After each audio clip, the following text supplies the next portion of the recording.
বাবা লিটন, বাবা শান্ত, বাবা সৌম্য, আমরা কি পাপ করেছিলাম বাবা, যে তোমরা এই পাপের শাস্তি দিতেছো আমাদের? আসসালামু আলাইকুম। আমি ওয়েলকাম করছি মোহাম্মদ মিল্লাদ হোসেন আমার ফেসবুক পেজ এবং ইউটিউব চ্যানেল থেকে। আপনাদের সবাইকে স্বাগতম।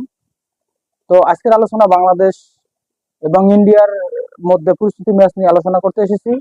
তো আজকের আলোচনা হচ্ছে বাংলাদেশ আগামীকালকের ম্যাচে এমন খারাপ খেলবে আমরা কখনো আশা করিনি। আমরা যদি আমাদের ছেলে মেয়েদেরকে ক্রিকেটার বানাতে চাই, হয়তো আমরা সাকিব, মাশরাফি, তামিম, বিরাট কোহলি এদের মতো ক্রিকেটার বানাইতে পারবো, কিন্তু আমরা কখনো শান্ত, লিটন, সৌম্যদের মতো ক্রিকেটার বানাইতে পারবো না। কেননা তারা অনেক ভালো মানের ক্রিকেটার, তারা অনেক ভালো খেলতেছে, এমন ভালো খেলা খেলতেছে তারা, যে বাংলাদেশ এখন বর্তমান সারা বিশ্বে 1 নম্বর দল হয়ে বসে আছে, সেটা আবার টি-20-তে।